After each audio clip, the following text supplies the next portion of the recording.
So, Joanne, we know that the federal government established the inquiry last year, 2016, and that the need for this inquiry is grounded in an understanding that First Nations, Métis, and Inuit peoples experience systemic racism in Canada. What do you think the role of social workers is here? Well, I know I could write something about the micro level on social workers working with high-risk women, or maybe something on families and kids that are grieving the loss of these women. But on a mezzo level, I could write something about safety and policing. And on the macro level, I could write about the way the inquiry is having trouble getting started, and some other structural issues such as how systemic racism is connected to this disappearance and the murders of Indigenous women in Canada. And that issue might be solved through changes to public policy and law. Which one do you want to address in this paper? I think I want to explore the issue of supports for grieving children who are part of the process. So I'll start at the micro level. But I'm also interested in the issue of how consultation with the community is part of the inquiry. So I guess I'm also interested in writing about the issue at a mezzo level as well. And then I want to say something about stopping the whole problem, which is a macro level issue. I know I'm curious about these ideas. The first one would be, what does a good consultation look like? And the next one would be, what are good practices in services for bereaved children? And then the next is, what's unique about this situation? So there's something I need to look at around Indigenous communities and traditions, and then something about social structures such as systemic racism that led to the need for this inquiry. Well, I think these are all really good ideas. So to take the next step, according to the instructions for your assignment, you need 5 sources, right?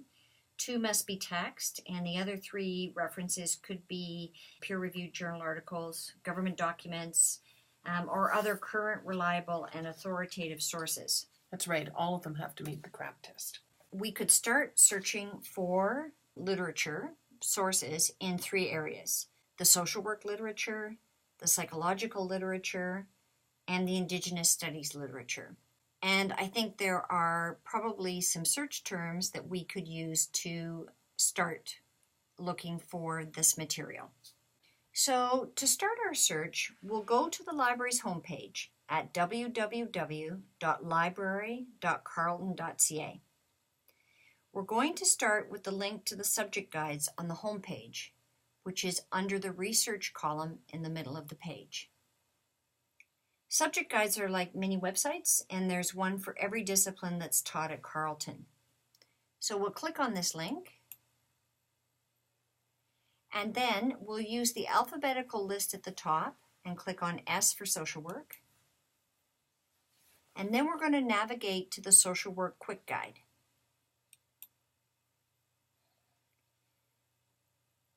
The quick guide has a list of 5 databases that contain relevant literature for social work research.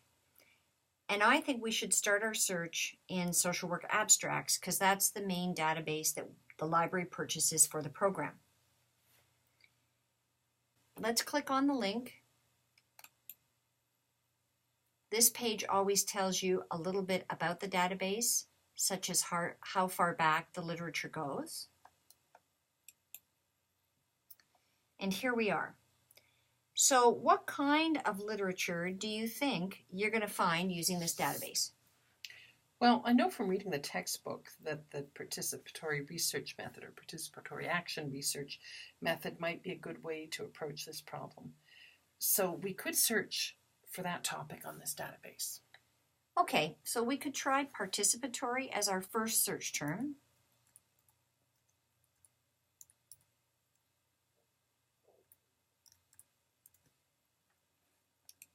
And we could put research in the second field. We always want to make sure that we click the scholarly peer-reviewed journal option. And now we're ready to search.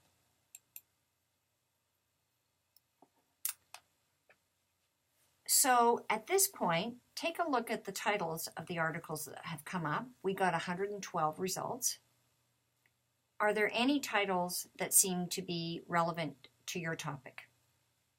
I think the second one might be interesting, harnessing the power of community-based participatory research. So you can see that there's a title here right on this page. There's information about the authors, the journal, and you can already see that there's a link to a PDF version of the article.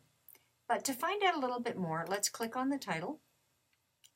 And here, at least, you can read the abstract. What do you think? Let's see, it says an approach to research that recognizes specific knowledge and abilities that individuals from diverse backgrounds bring to the generation of new knowledge. That looks like it'll be really helpful. Excellent. And because there is a PDF link here, it means that either the journal, Social Work in Public Health, is open access, or that the library pays for a subscription. And that's good news for you because it means you can access the article. If you have time right away, you click on the link to the PDF, open it up, save it on your computer. But if you don't, if you go to the right-hand navigation, you can click on the link to email, and you can actually email the citation information to yourself that will include a link that, as long as you're signed into the library system, will bring you back to this particular page. And remember, you should always try to find more sources than you need so that you can choose the most current, reliable, and authoritative materials for your paper. That's the crab test. That's it. If you have to find 5 articles, you might actually identify 7, and then you can read or look at the abstracts for each of them and pick the best ones. Because sometimes it isn't until you actually get into an article that you really know whether it's relevant for your topic or not. So now we've found at least one article in the social work literature. We can go back to the quick guide, and you're interested in bereaved children and resources for bereaved children. So I think that the database to look for that kind of material is actually in PsycInfo. And that's the big database we purchased for psychology. So I'm going to click on the link to that database, and again, you could read a little bit more about it. We're in a database that's sold to us by a different company. I'm going to click on Advanced Search because you have to do that to open it up, and this gives you more options. We could try the following search terms.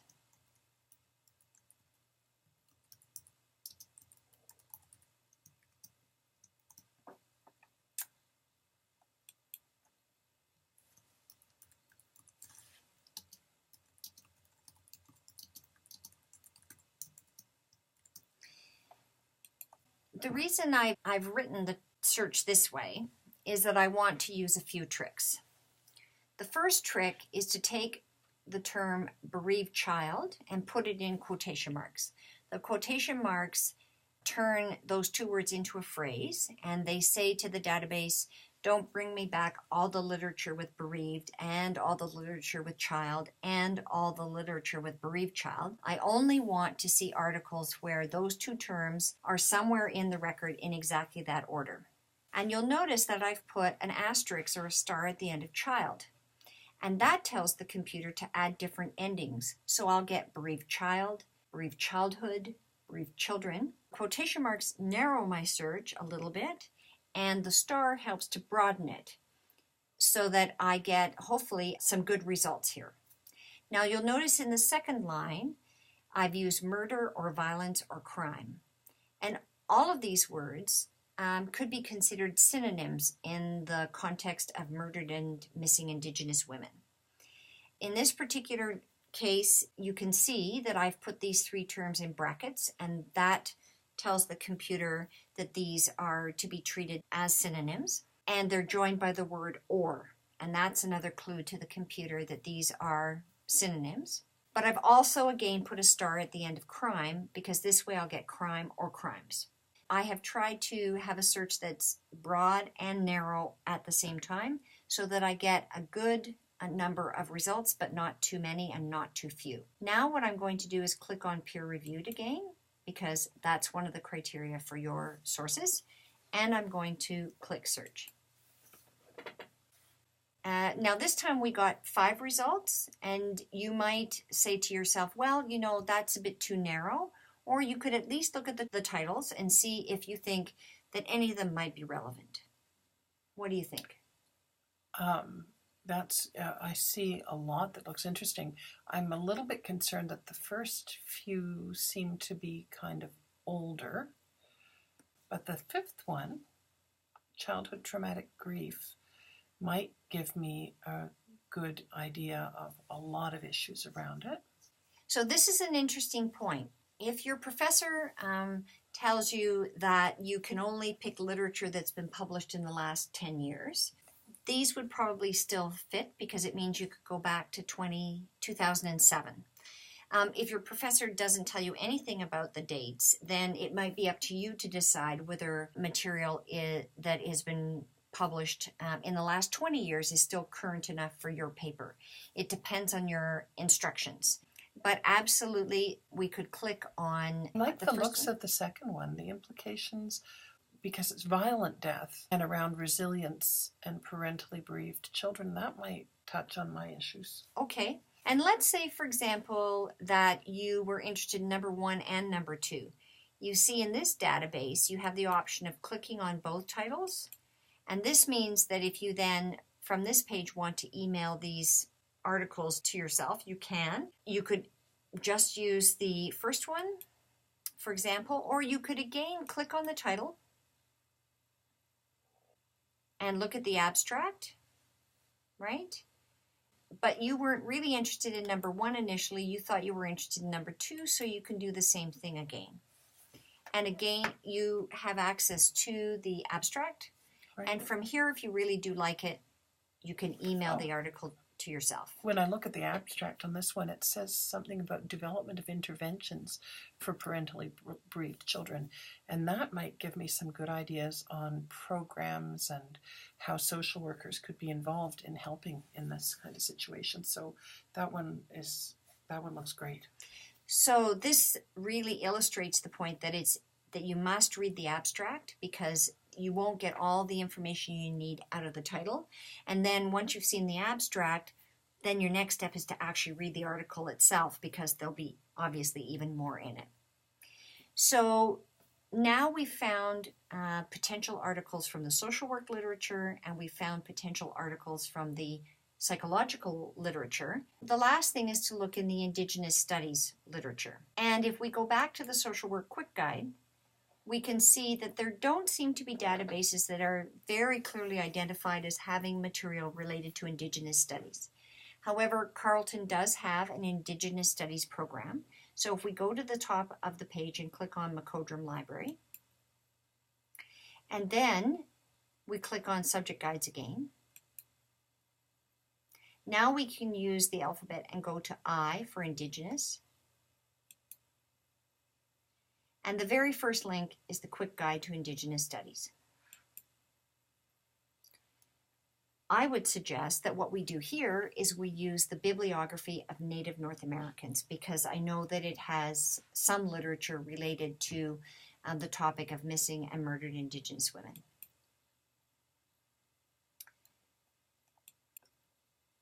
And in this database, what we could do is we could do a search that uses 3 search terms: women,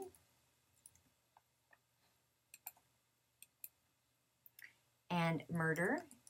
And again, you can see I'm going to put the star, because this way I'll get murdered or murdered.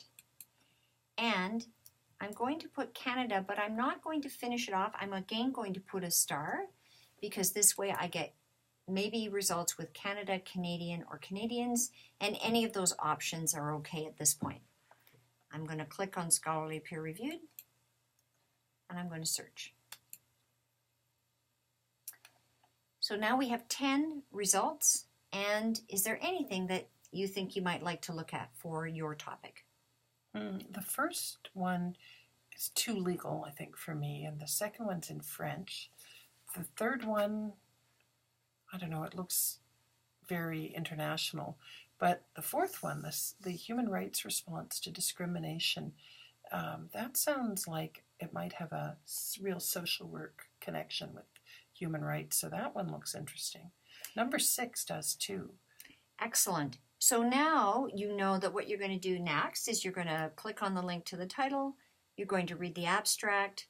Let's take number 4 as an example.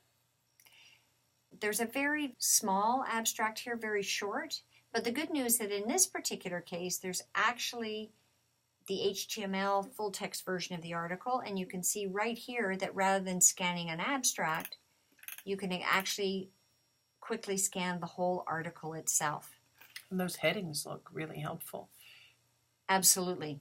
And so again, if you're interested, in the right-hand navigation, you can click on email and send all of this information electronically to yourself. You'll have it for when you're ready to do your paper. That's perfect. So I want that one, and I would read that one when I get home. Excellent. Okay, so I found and read my 5 sources, plus a number of other documents that I decided weren't quite what I was looking for. So I know that I've got the basis for my first assignment. Right. Did you actually use the CRAP test to evaluate all of your sources? Yeah, everything that I've found for this is peer-reviewed, so it's the gold standard. That's great. And now, based on your readings, what do you think your thesis statement will be?